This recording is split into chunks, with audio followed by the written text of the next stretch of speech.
Welcome to some new r/malicious compliance stories, where people comply to the letter but not the spirit of a request.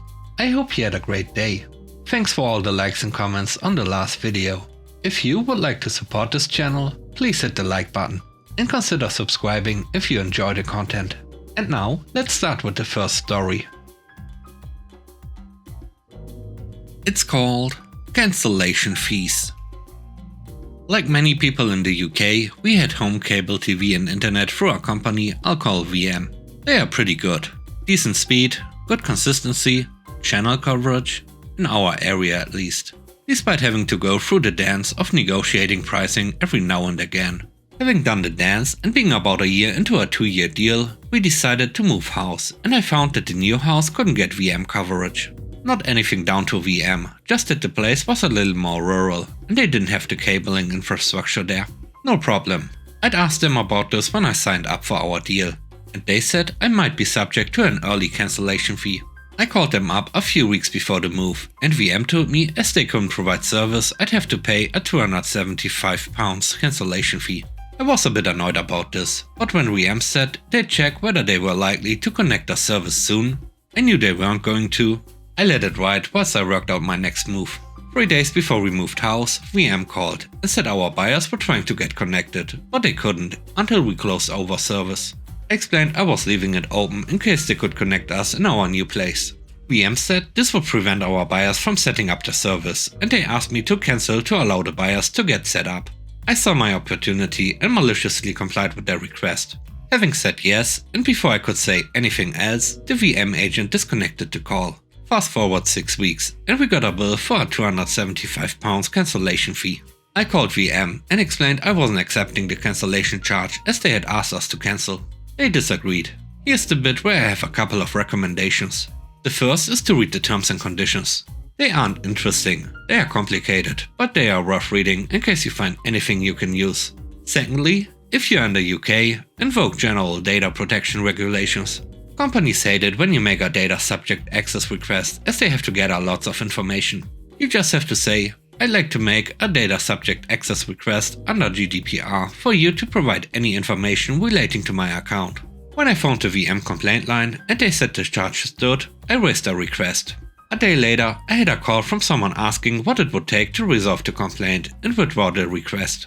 In my case, I told them the early cancellation charge couldn't apply, as they'd asked me to cancel. They agreed, and I saved myself £275.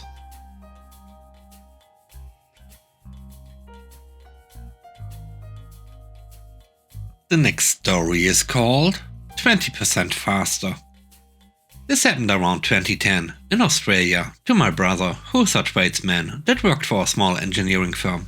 The pay wasn't great, but the company had great conditions and interesting work. They did varied work, from making custom parts for racing cars to large jobs for the Navy. There were under 50 staff on the floor. My brother Peter is the leading hand and answered to the floor supervisor, who answers directly to the engineers, owners. The supervisor retires and my brother applies for the job, but misses out. The new supervisor arrives and is a tyrant. On his first day, he harasses Peter about missing out on the job and that he is the new boss now, so get used to it. A couple of days later, the supervisor asked my brother to run his CNC machine 20% faster. My brother objects, but the supervisor insists.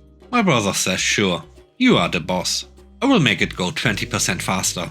Within minutes, the alloy they were working on gets damaged. Suddenly, the engineers appear and question my brother about what happened. The supervisor appears and blames my brother. Fortunately, a couple of tradesmen heard the previous conversation and back Peter's story. The supervisor gets berated by the owners. My brother applied for another job soon after this and gets it. The new job pays so much better and it's a supervisor's job. About 6 weeks after Peter left, the owners from his previous job ring him up. They offer him the supervisor's job, as they have sacked the supervisor due to poor work standards, but Peter declines.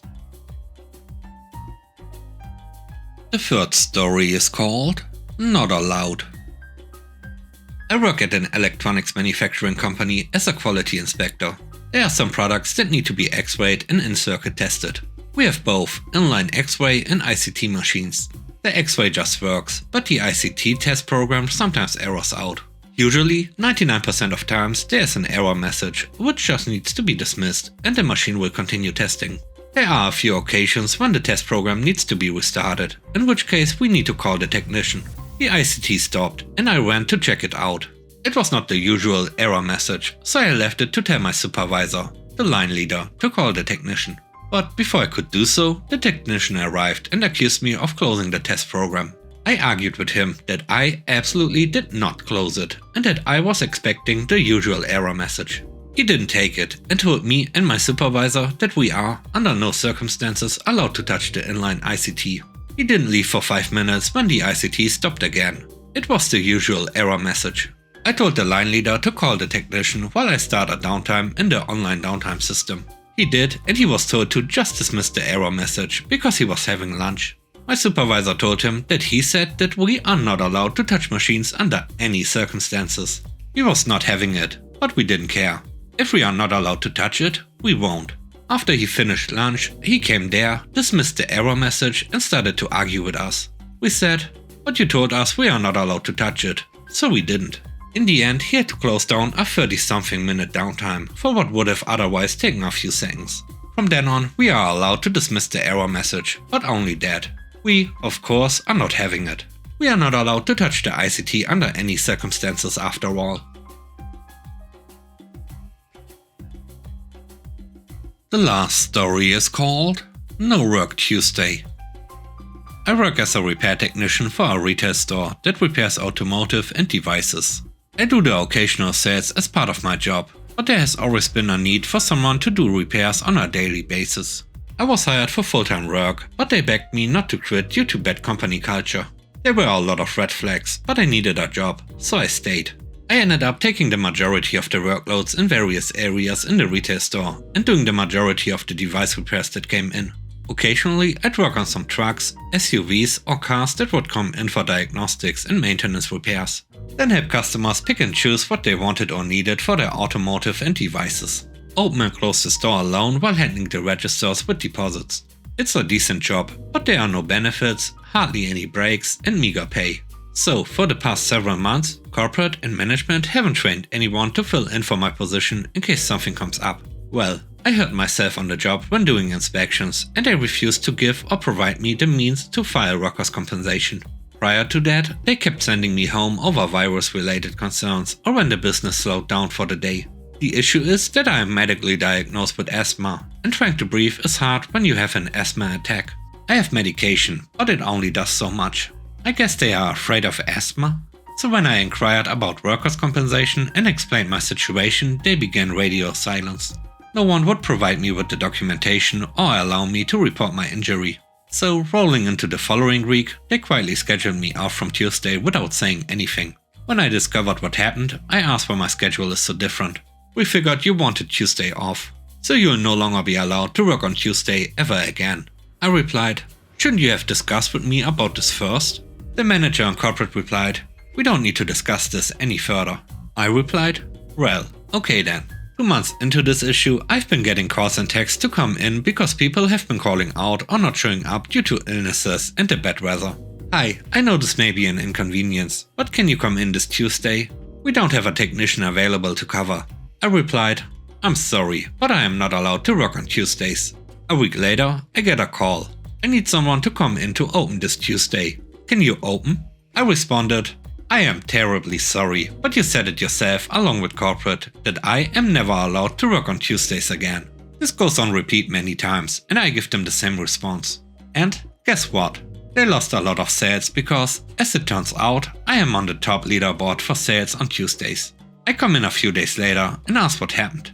It was insane. We had so many people come in for repair orders and no one was able to do repairs. We lost a lot of revenue and important clients. I gave them a smug look and smile. Well, I no longer work on Tuesdays. Due to no longer working Tuesdays, I managed to find a new job in my free time that pays me twice as much and gave them my 2 weeks notice on Tuesday, of course. And guess what? I am quitting on Tuesday. So now corporate and manager are rushing to train people to do the work that I do. I'm absolutely enjoying this because of the sheer panic they have as they try to find someone to replace me. And with that, we end today's video. Let me know what you think about the stories. On a scale of 1 to 10, how would you rate the stories in today's video? I hope you enjoyed the video. If you like what I do and want to support me, please subscribe and hit the like button. I hope you have a great day. Stay safe. Bye bye.